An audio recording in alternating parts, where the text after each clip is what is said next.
Lucas capítulo, eu peço perdão que estou capítulo 9, versículo número 10, todos acharam? Diz assim: e regressando os apóstolos, contaram-lhe tudo o que tinha feito. E tomando-os consigo, retirou-se para um lugar deserto, uma cidade chamada Betsaida.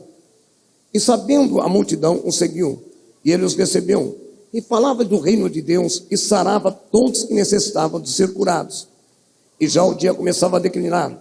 Então, chegando ele, os 12, disseram-lhe: despede a multidão, para que indo aos lugares e aldeia em redor, agasalhe-se e ache o que comer, porque aqui estamos num lugar deserto. Mas ele lhes disse: dai-lhe vós de comer. E eles disseram: não temos senão 5 pães e 2 peixes, salvo-se se nos próximos formos comprar comida para todo esse povo. Porquanto estava ali quase 5.000 homens. Diz então aos seus discípulos: fazei-os assentar em grupos de 50 e 50. E assim fizeram, e assentando-se todos, e tomando os 5 pães e os 2 peixes, olhando para o céu, os abençoou, o partiu e os deu aos seus discípulos para os porem diante da multidão. E comeram todos, e saciaram, e se levantaram, do que se beijou quase 12 cetos de pedaço. Curva a tua fronte, bondoso Deus. Eu creio no poder da tua palavra. Eu creio na autoridade do teu nome. E eu creio que nessa noite, Pai, o mesmo Deus que bradou diante daquela multidão e não permitiu que eles voltassem para casa, Senhor, sem ser alimentados, tanto pelo Espírito como pela carne. O Senhor não vai permitir que ninguém que está aqui saia também sem ser abençoado com a bênção da multiplicação. Eu oro e te agradeço em nome de Jesus. Podeis assentar. Queridos, eu vou ser rápido, o horário já não permite tanto, mas preste atenção que é o ponto mais importante. Jesus precisou, com seus discípulos, sair um pouquinho para mais distante, porque onde ele estava, a multidão era compacta, todos queriam estar perto, mas a multidão seguiu assim mesmo, e era um lugar distante da cidade, era um lugar distante no campo, e ali Jesus começou a orar, a pregar, a curar, e a multidão era muitos queriam receber a bênção do Senhor. E chegou um certo momento em que os discípulos: Senhor mestre, é bom despedirmos a multidão, porque não tem o que comer, é melhor que eles voltem para as suas casas, porque aqui não tem lugar, não tem comércio, não tem nada para dá-los. Mas ali, no meio deles, havia um jovem com peixe e pão. Pequeno, o que é 2 peixes ou pães para uma multidão de 5.000 homens? Tente imaginar de que forma, queridos, veja bem, se fosse hoje, dependendo da situação, o jovem teria até que esconder aquilo. Mas veja bem, só tinha peixe e pão, 2, um pequeno jovem. E o Senhor disse: não vou despedir a multidão, dê vocês a eles de comer. Querido, que resposta! Como é que você vai dar de comer a 5.000 homens? Como é que você vai trazer? Olha que coisa interessante. Aquele povo sentado de 50 e 50 ouviu a palavra de Deus, estavam agora famintos, e o Senhor disse para os discípulos: dai vós a eles de comer. É tão interessante, né? Como é que você vai dar de comer tendo tão pouco? Mas esquecemos que o nosso Deus é o Deus da multiplicação, é o Deus que vai tirar de onde você menos espera. A nossa preocupação é justamente olhar para a nossa fabilidade humana, olhar para o pessoal: mas de onde eu vou tirar isso? Como é que eu vou conseguir? Da onde eu vou tentar? Da onde eu vou tirar isso para alimentar? Da onde eu vou tirar isso para pagar? Da onde eu vou fazer isso? Queridos, nós temos que aprender a confiar. Tenta imaginar que para os discípulos não foram fácil. Dai a voz de comer. E depois, olha, tem um jovem ali com 2 peixes e pães, de vida de 50 e 50. E a Bíblia diz que o Senhor, tendo dado graças, partiu. Tenta imaginar, queridos, às vezes eu gostaria, como diz alguns, de sentar à beira da margem da Bíblia e ficar imaginando como é que Jesus fez aquilo.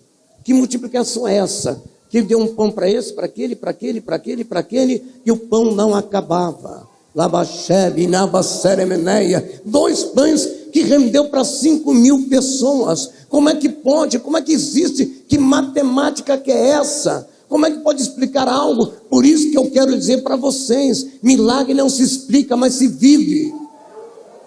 Se você crê, meu irmão, eu creio nesse Deus da multiplicação.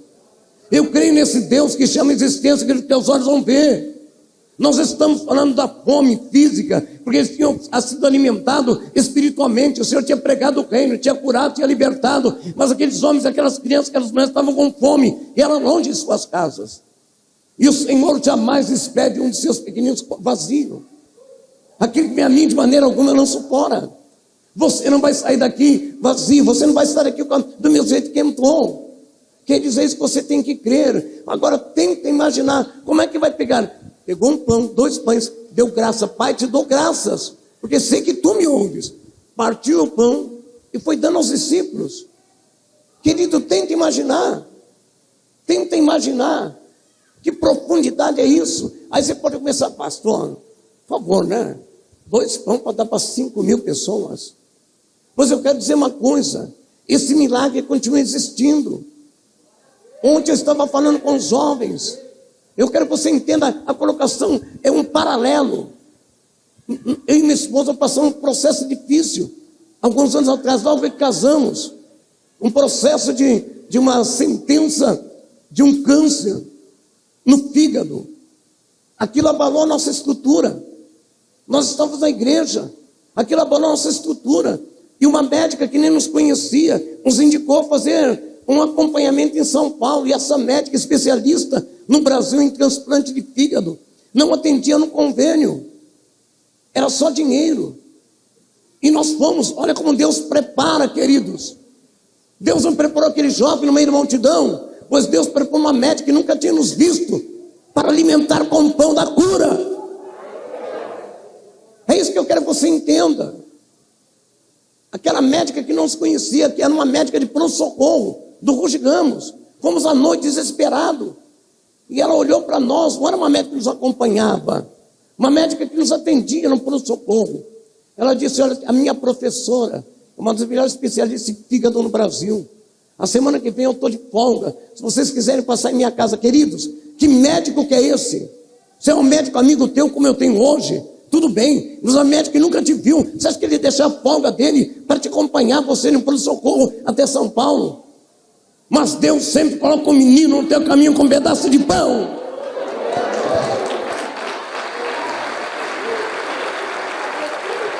Ele tira de onde você menos espera. Ele tira, querido.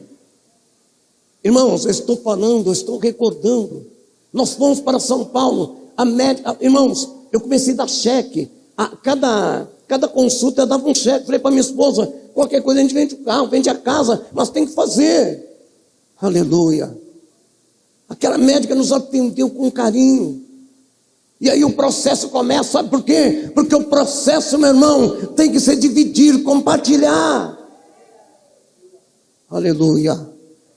Ergue, andou, candará, da ceia. Eu não entendo quando vocês louvavam ali. Querido, por favor, olhe a Deus e peça discernimento. Eu vi como se fosse um contrato. Eu não sei se é gravadora, eu não sei se é rádio, eu não sei o que está acontecendo, mas Deus vai bradar para que você seja honrado e através do louvor pessoas venham ser alcançadas. Busca a direção. Sabe por quê? No teu caminho, Deus vai colocar um jovem com peixe e pão. Está entendendo, querido? Sabe o que é isso? Aquele jovem. Porque Deus podia chamar a existência aquilo que não existe.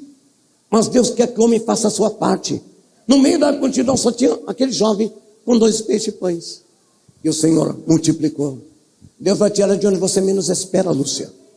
Deus vai trazer existência de onde você menos espera. Você olha para o extrato, olha para o banco, olha para a aplicação. Não é isso. Eu vou tirar, eu estou colocando um jovem com peixe e pão no vosso caminho. Quem está entendendo a colocação? Quem está entendendo? Queridos, e o processo começou. Cada consulta, irmãos, e com todo respeito, na época, aquilo fugia aos meus patrões da minha esposa.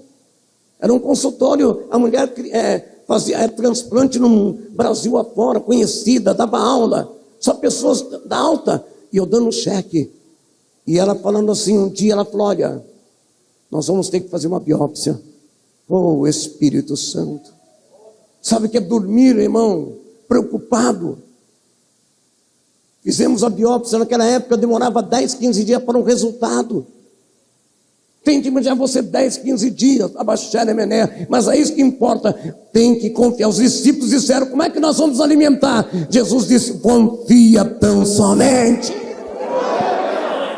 Como eu vou fazer, não importa, só confia, porque eu vou fazer.